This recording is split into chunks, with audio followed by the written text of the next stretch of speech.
What's up, YouTube family? You are back on the other side with yours truly, Mike G. And today I want to bring you the story of a fighter, a father, and a good friend. He is the veteran of 47 MMA fights, 8 bare knuckle boxing fights, and currently fights in the bare knuckle fighting championship. And holds wins against the likes of Johnny Hendricks, former UFC welterweight champion of the world, and the crippler Chris Levin. I am talking about, after all, Dakota Cochrane. How are you doing, Dakota? Good man, how are you? I I appreciate am your doing time. well. Oh, dude, I appreciate you. I wish I had a bigger screen because everybody I talked to goosebumps the first 2 minutes of the interview. I'm a huge fan, dude. You are a corn husker through and through. Is that right? Yes, sir. Well, All right. yeah, I mean, technically I live in Iowa now, but yeah, Okay. I'm still a Husker fan for sure. I know if Iowa and Nebraska were playing, I know who you'd be rooting for. Yep, heck yeah, definitely. Uh, Wrestling, I'm more of an Iowa wrestling fan than I am Nebraska fan. they win more. Yeah, that's. And Mm, it was more of the style. okay. We went to a Nebraska Iowa duel, and I just like Iowa is just tough, gritty. Nebraska was like very athletic and talented, but I just, I guess I liked their style, Iowa style, a lot better. So yeah, we became Iowa wrestling fans. Awesome. You were born in Fairbury, Nebraska. Is that correct? No, went to high school in Fairbury, Okay. and You are the fifth guy in a row that Wikipedia's had wrong on where they were born. yeah, I was actually born in Denison, Iowa. Okay. Tell me about growing up, family life, mom, dad, sports, fights. What was it like being a kid? Uh, well, my mom was a single mom for shoot early in my younger years, I should say, and then she worked hard, and she met my stepdad, and then my stepdad adopting me when I was 10, and that's when we moved to Fairbury when I was 10, and then got into sports, and I was always playing football with Hmm. my neighbors, just doing any sport I possibly could. And then I had some friends that are out for sports as far as soccer. I did that a lot. And then when I got older, seventh, eighth grade, then I got into football. That's when I started wrestling and track. And I didn't get into powerlifting until I was in high school. So pretty good childhood. Honestly, it's just I was always trying to play as many sports and be as good as I possibly could. Was that a drive to be number one? Was it to stay out of the house? What was the reason behind that? It's I different don't. for everybody. Yeah, honestly, I don't know. I just like being good at whatever I'm doing. It feels So good to be the best. yeah, heck Yeah. yeah. I mean, even playing darts with my boys, I'm never gonna let them win easily. They're gonna Right. have to earn it. That's awesome. Other than wrestling in school, what was your first exposure to, I guess you could say, combat sports? Martial arts, maybe. Shoot, I didn't start training until I was in college. So, How did that come uh, about? well, I had a buddy, or I kind of knew of a guy on the wrestling team that was training for MMA, and that was Joe Ellenberger. Oh, yeah. Jake's brother. So, yeah, yep. Yeah. So I knew he was a fighter, so I went up to him. I was like, "Hey, man, I would like to start training." Hmm. And he's like, "Oh, yeah, okay, whatever. Show up here at this time." And I actually showed up, and then started training, and then like we became good friends over time. I was Right. like, "Man, you were kind of a dick like at first. Like you just kind of shrugged me off." And I totally understood exactly what he was coming from, because there's so many people, like when you're a fighter, they come up to you and be like, "Hey, I I I've had had some really good street fights. You know, I was thinking about doing some fighting. Where should I train? And then you know, you start off like very, Your garage. yeah, very gracious, and then after so many people, you're like, man, just show up at the gym, and Yeah. then you kind of get more short and more short because so many people do that. Hmm. So, if Joe was your, I guess, introduction to MMA, when did you start thinking that MMA could be, I guess, a career or your future? I had when I started training, I had no intentions of fighting whatsoever. Okay. It was more self defense in case I ever did get in a fight. Because I've only been in one street fight my whole life. Hmm. And that was in high school, and I wrestled, so I did fine. But yeah, it was just weird because I just wanted to be able to defend myself at any time, you know. So Right. that was I was like after 6 months of training, Tim Stratton, he was my MMA coach at that time. He in Kearney, Nebraska, Hmm. and he after about 6 months of training, he asked if I want to fight, and I was like, man, if you think I do all right, I'll try it. He's like, oh yeah, we'll be fine. And so we came down to Omaha Fight Club. So really like not a very nice part of town, and we, you basically go down there and sign up to fight, and then they match you up with someone who else has shown up that night. So and then I matched up. I can't even remember his name, but I knocked him out in like 20 seconds, and then I was pretty hooked after that. Yeah, I can imagine. Um, from what I was able to gather, you went 7-0 as an amateur before turning pro in 2009, um, and then went 4-0 before losing to TJ O'Brien.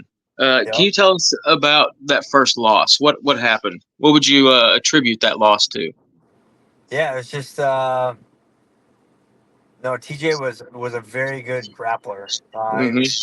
He was tall. I was very aggressive striking. I was doing fine on that, but he was good on the ground. And I early in my career I had troubles transitioning from striking to MMA to jiu-jitsu. Like I didn't have it all packaged together. Okay. So like sometimes I would be just in striking mode trying to knock him out, and Hmm. then I got caught. So I just did something stupid, and he got my back, and then I think he choked me out. So Gotcha. Um, Not long after that, let's see, I guess it would have been 2011. You got a call to fight Jamie Varner, former WEC champion of the world, on I believe it was 4 days' notice, 96 hours. yeah, Uh, so this were you in this shape already? Because tell me about that, man. yeah, that's where kind of ignorance is bliss sometimes because I didn't really know anything about Jamie Varner. Okay. I didn't know anything really. Um, and yeah, at that time, like I was always training, always pretty much ready to fight. I think I fought like 7 times a year. So Wow. like I was I liked competing, I liked training, and it worked with my schedule. I was a personal trainer, so Hmm. worked with my schedule really well. So I was always training. And then yeah, I got that call for Jamie Varner. Went down there, and I kind of knew James Krause a little bit at that time, and um, yeah, I guess Jamie, he was a cocky sob, man. He I still is. did not care for that guy whatsoever. And I remember James was like, "Man, he thinks he's just gonna tear through you, just so you know." I'm like, all right, good to know. Bet. And then he just kept thanking me for taking the fight. Thank you for taking the fight. I'm like, yeah, no problem, man. I'm just so you know, I'm not coming here to get my ass kicked. So Yeah. uh, yeah, and then so we had the fight, and then afterwards, I went and said, thanks for taking the fight, or thanks for a great fight and all that stuff. He's like, And the only thing he said to me was, "I just made you a career, kid." That was his words to me after our fight. You just made up my mind for me about something, man. Thank you. Um, wow. Shortly after that, you were invited to be on The Ultimate Fighter. Is that correct? Yeah, I believe so. Okay. Tell me about the experience of being invited out for that, and then the experience of being on it. Yeah, invited out. Like it was quite the process. Hmm. Never really been in front of cameras like that much, and interviews, and once you're in that world, it definitely helped me with interviews and getting better at all that stuff. So, Hmm. because that's you're immersed in it. Um, that was a pretty cool process. And then at the time, I had um, shoot, two kids and a wife. Hmm. So that was the first time I've been away from my family. Like, you cannot talk to them, you can't do anything like Hmm. that. So Yeah. that was way more difficult than I ever thought it would be. Hmm. Um, because you can only have pictures, and yeah, so that was tough. And then having the fight on there, we were like the only season that had one round. Hmm. So that kind of sucked, and I thought it did enough to win the round, but it was pretty lackluster on both sides. So I was pretty nervous, and obviously he was nervous, and we just didn't put on a very good show. Now, being older and knowing and being more mature and understanding everything, I should have just fucking thrown my hands. But like I said, nerves and everything kind of get to you at that point. I was going to ask how you would have handled that fight differently, looking back on it, and that was the first season of The Ultimate Fighter live, wasn't it? Yeah, yeah. Yeah, everything was different. That one round, not a fan. I wasn't either. All right. After the Ultimate Fighter, you went and fought in Resurrection, and fought one of my favorite fighters of all time, Joe Daddy Stevenson. When you come off of the Ultimate Fighter, where you're around guys who are not necessarily new to the sport, but new to being known in the sport by fans, how does fighting somebody like that compare mentally for you? Is it any different than fighting someone like Joe Stevenson, who has already fought for world titles, is established? Yeah, man. I no matter it seems like no matter what stage of my career, I've always loved fighting guys that have been around for a while and have a big name. I just get more excited for it. I get more pumped. I just enjoy that so much more for some reason. Hmm. I feel like I like being the underdog. I like having the everybody's eyes. I have zero, zero or slim chance of winning. So I love being in that position. Um, yeah, so that was a cool fight. That was one of my favorite fights that I've been in, as far as um, the people I've fought, I guess, with big Yeah, names. yeah. Joe is he's an incredible person. He's a great guy. Yeah, I don't know him a lot, but I know he was getting paid way more than I was. I do know that, and the only reason I know that is because I got a percentage of his purse for him missing weight. Hmm. So I got to thank him, I guess, because his percentage of his purse helped pay for. I got my wife some boobs, so that was cool. Did you tell her it was from Joe Daddy? Oh yeah, she knows. That's hilarious, man. Um, Yeah, Bellator 135. You fought the son of a legend, yep. Randy Couture. What is what is the experience? As far as I know, there's no one else you've fought whose father is Randy Couture. Yeah. Is it any different fighting someone with the last name Couture than just any other opponent? No, it was a very cool experience. Like, I talked to Randy Couture, like he was super cool. Hmm. His son was super nice. It's just one of those, like, at that time I was on the verge. I was getting too big for 155. So my recovery after weigh-ins, I could make the weight, Hmm. but I puked. I puked so much like the night of after weigh-ins, and I couldn't really regenerate or like Hmm. refuel. Yeah.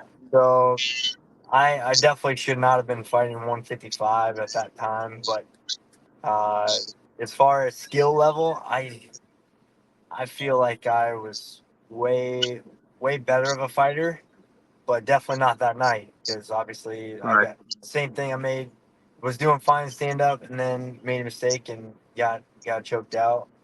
So I would say my recovery probably didn't play much effect into my performance, but Right.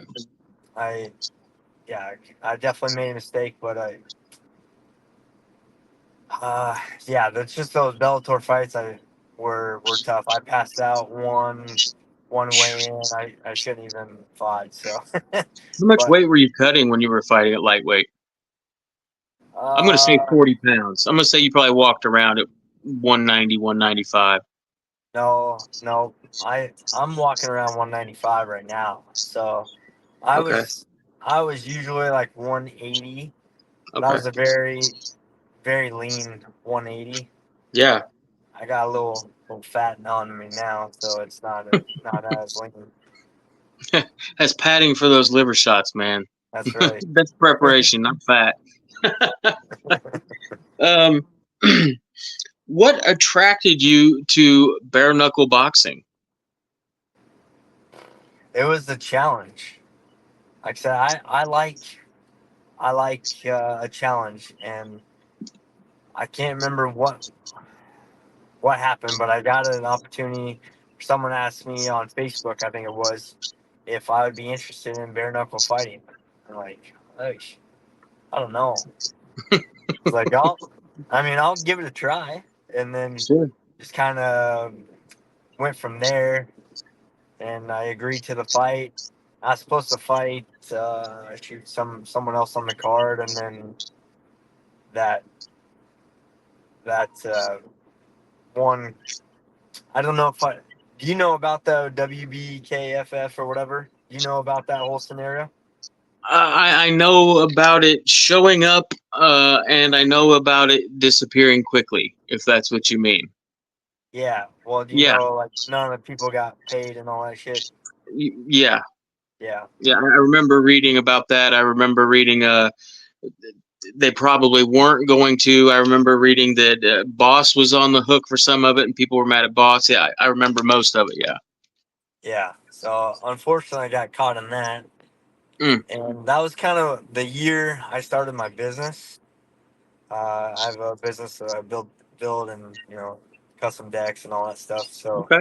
Um, so that was a tough year. I almost lost my house Mm, partly because I started the business and I wasn't making as much money, and then I didn't get paid for the fight.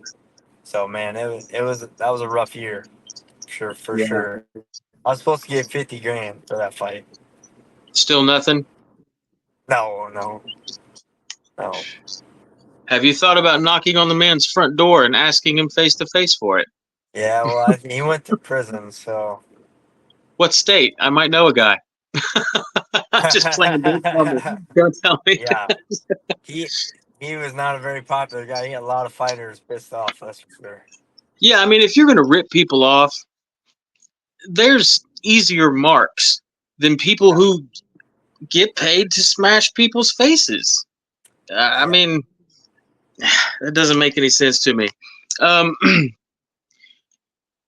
you mentioned earlier you felt like you were being brought in on 4 days' notice to lose, basically, to Jamie Varner.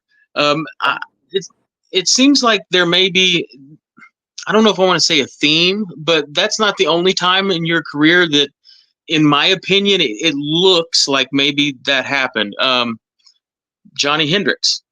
Yep. Do you feel like you were brought in to lose to Johnny? No, not necessarily, because I wasn't supposed to fight Johnny Hendricks. Uh, at the beginning of Okay. that fight. So I was supposed to fight another guy on that card, and then Johnny Hendrick's opponent fell off.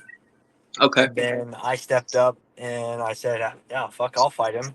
And then Hell yeah. that's when we negotiated our price and all that stuff. And then I threw in like a 20K bonus of knockout. So yeah, that's how I ended up fighting Johnny Hendricks, because not many people wanted to, Hmm. especially in bare knuckle. Yeah. What is it? What does it feel like when you beat your first former UFC heavyweight, or not heavyweight, welterweight champion of the world? What does that feel like? It was it was cool. Like, I know he felt that way, as far as he thought I was just coming in to get my ass whooped. Sure. But I don't think I was brought in on that case.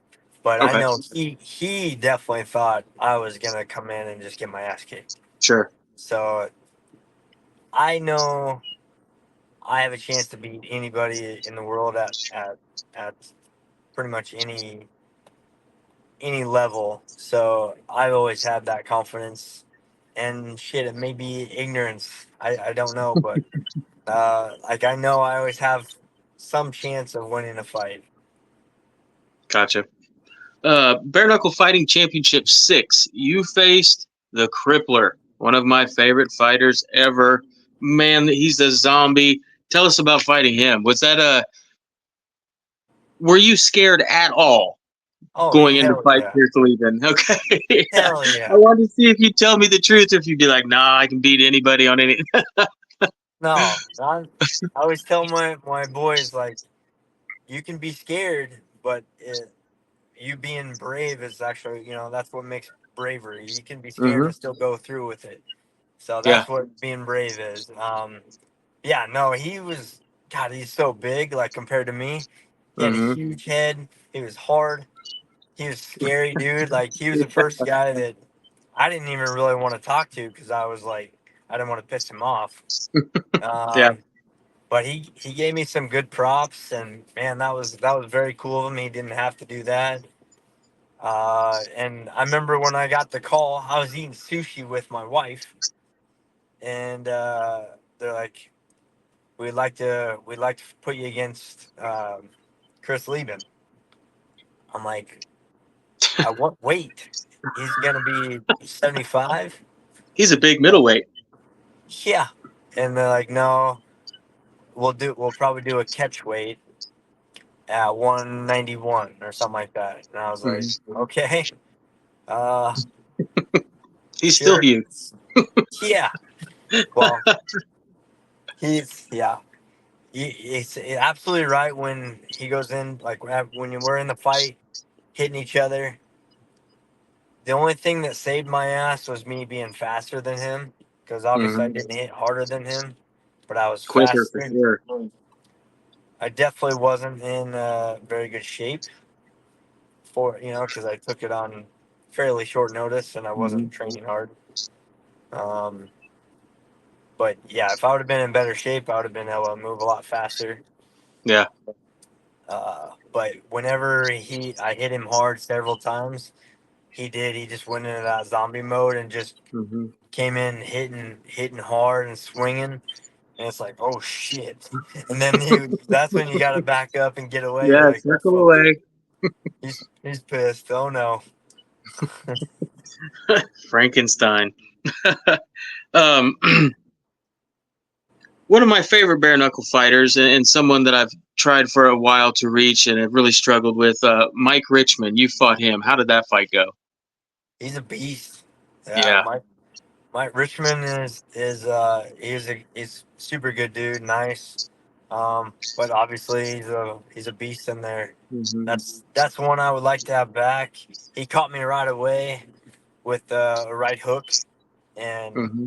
I wasn't really right after that. I kept trying, but just never got my bearings back. And yeah, no, he hits hard and he's accurate. So like, he's very accurate and he hits hard. So that's what I can say about him. If you could describe, I have been knocked unconscious and I've been gently hit in the head. Uh, I've never experienced what you just described, that feeling of you're not knocked out, but you're not right. You can't really recover from it. If you could you describe the physical effects? What exactly you're experiencing when that's happening? Yeah, it's Like, what does weird that look 'cause like? yeah, it's a weird feeling because when you when I got hit, then the next thing I know, I'm getting up off the canvas, and then you're like, oh shit, oh, I'm still in a fight. It's almost like your reactions are a lot slower, and it's almost like a dream. Uh, yeah, I've heard people it's describe it almost like being in water in a way. yeah, you definitely you can see stuff coming, but you just can't react. Gotcha. It's a weird feeling. That's terrifying. Yeah, yeah, when, like when Chris Liebman's standing in front of, jeez.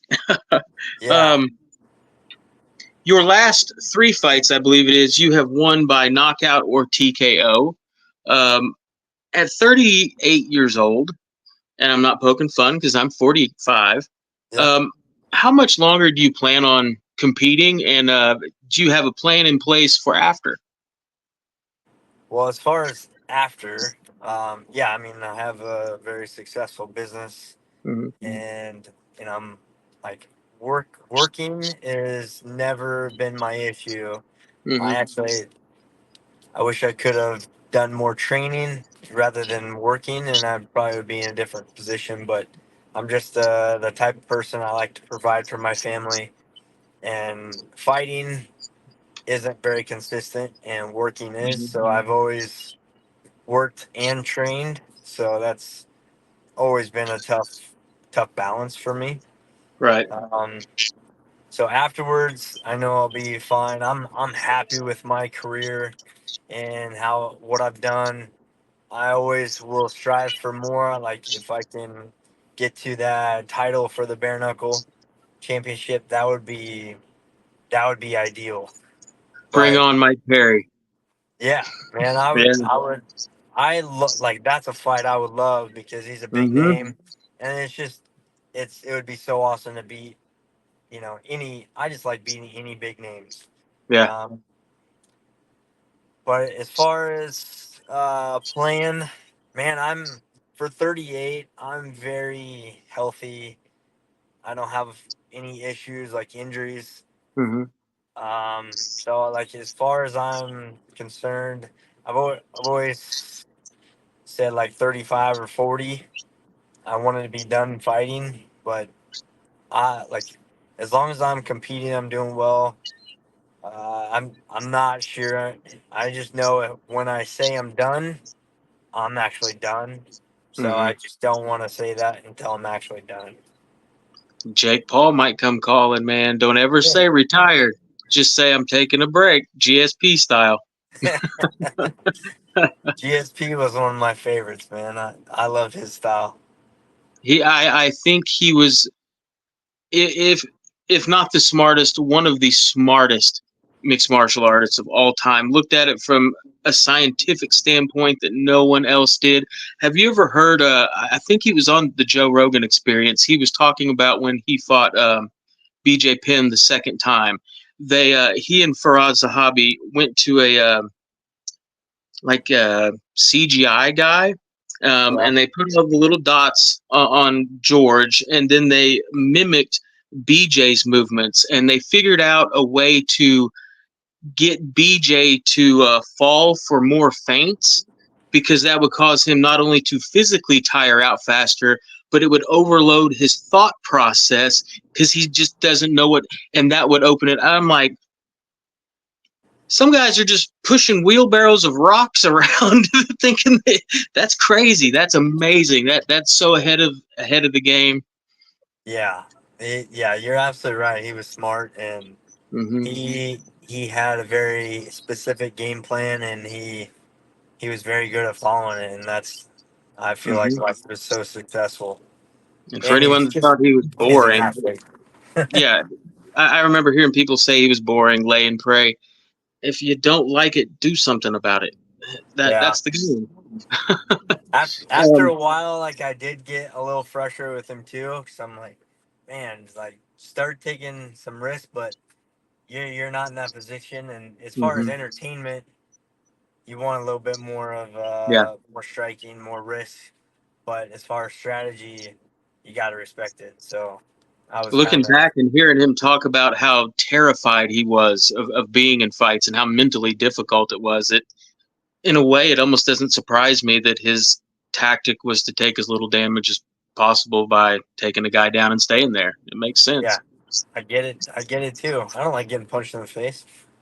Me either. I don't like getting flicked in the ear by my 6-year-old. Pain's not my So, thing. no, Um, Other than yourself, obviously, who has been the most important person to you in your fight career? man, Yeah, that is a tough one. you can't say your wife either. That's a cop out. Well, to my fair enough. Um, Shout out. dude, Is it a coach, maybe? Did you have a therapist that was awesome? An older brother that was encouraging? as far as fight career, I would say I got two guys. So Ryan Jensen at a Yeah. Premier Combat Center. He's like I don't know. He's a beast, man. He showed me a lot. He helped me a lot. He made me grow a lot. And then my teammate Derek Menner. Okay. So me and him, I would take on the world with him. You know, like he's my dude and he's my ride or die.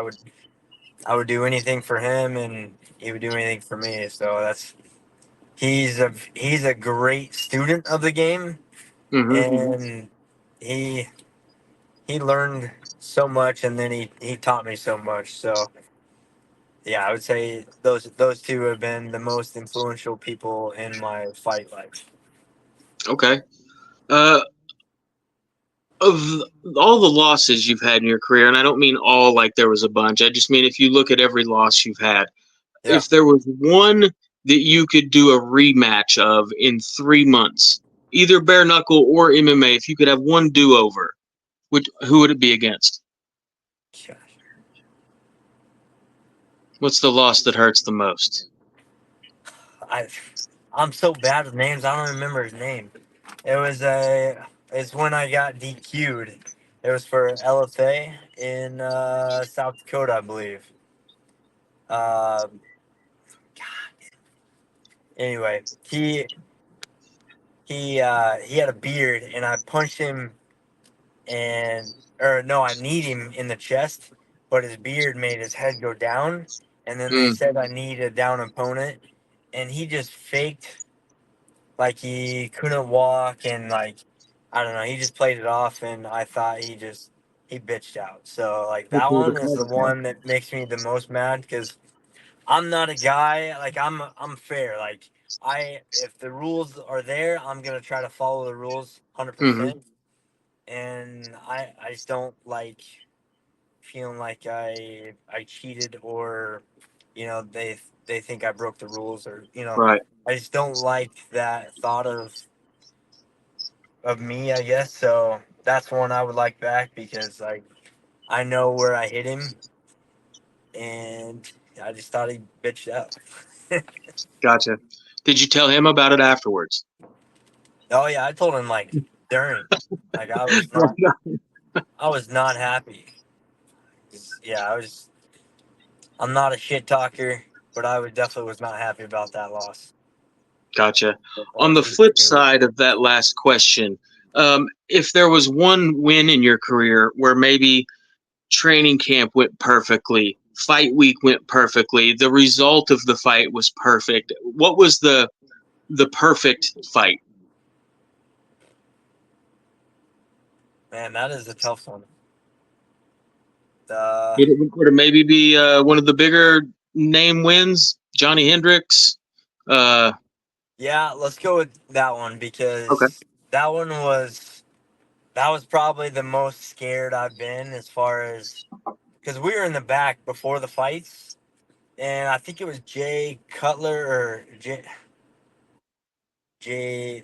I'm not exactly sure, but he got cut so bad. He had cuts just fucking everywhere, and Derek, he looked at me. He's like, "Bro, what did we get into?" I was like, "I don't know, man. That's shit's fucking crazy." So yeah, that fight, Derek pretty much drew it up for me, right hand, and because he was southpaw, and I just followed that game plan, and I didn't get touched on that fight. So I mean, yeah, definitely the perfect game plan, perfect scenario as far as my first bare knuckle fight, not getting touched. I'm okay with that. Gotcha. Um, I do a little. I don't know if you want to call it a segment. That's what everyone else calls it. There's a portion of our interview where I like to ask some pick one or the other questions because these are questions that you will have never been asked before, so it's new and interesting, and they're going to be answers that only you have. So this is specific to you. Is that all Yeah, right? love it. Love it. All right. First question: pulled pork or brisket? Pulled pork. All right. Muhammad Ali or Mike Tyson, both in their prime? Mike Tyson. Ah, okay.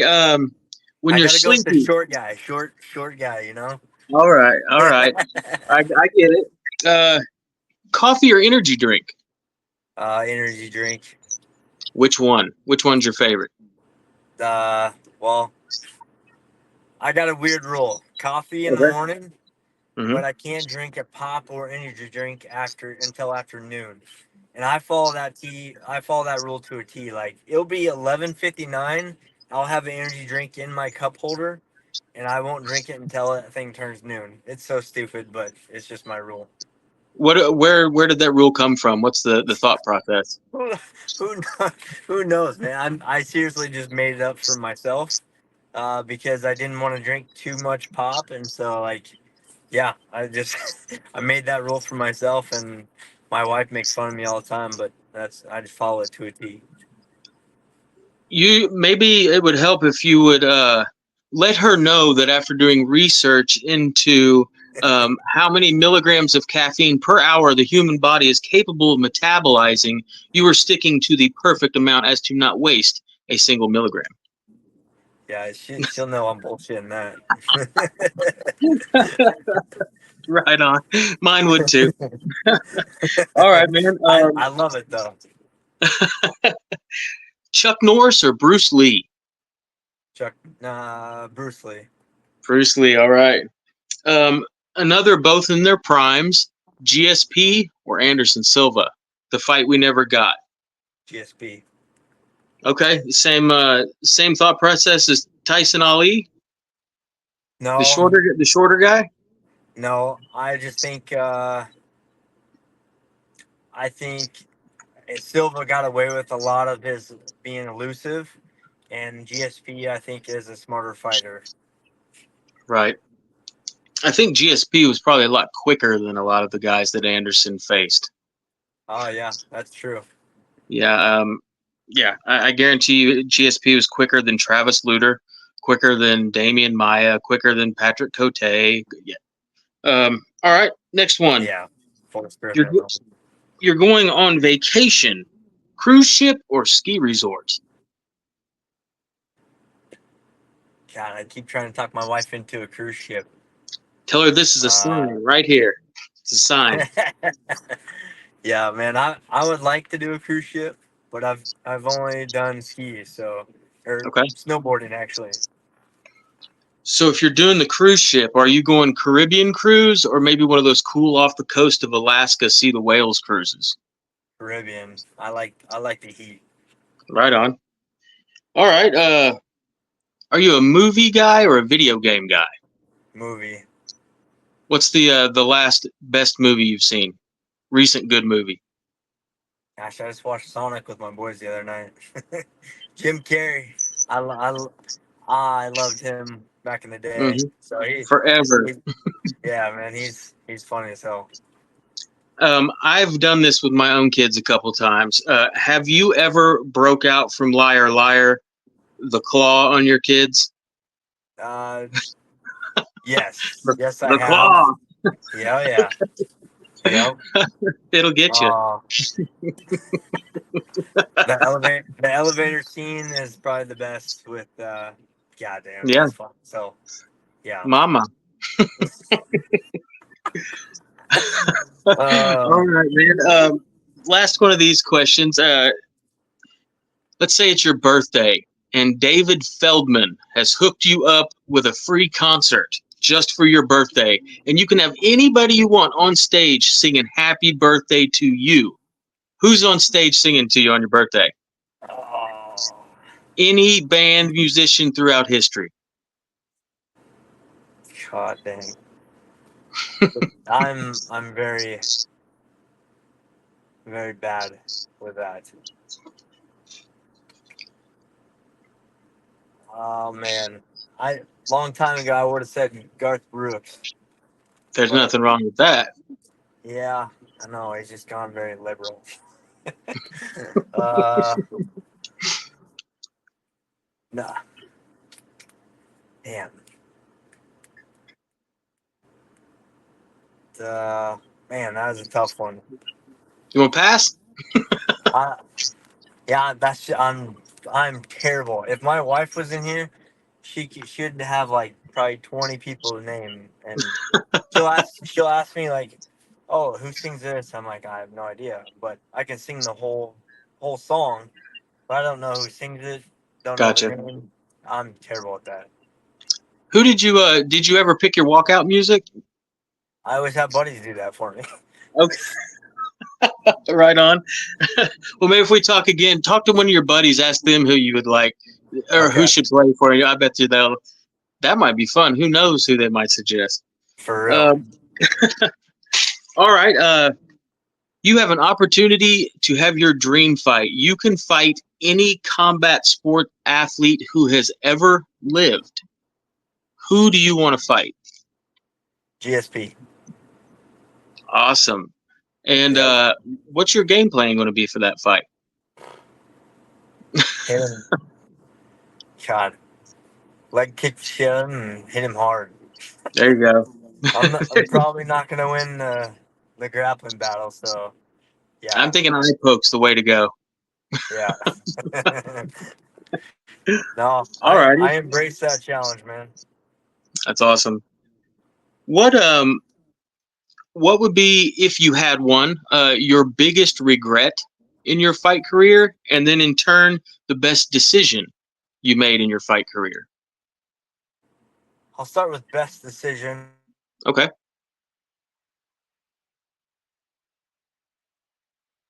I lost you.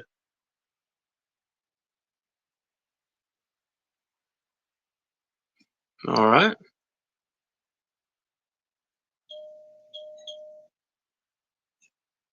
Well, we'll see if he's going to come back.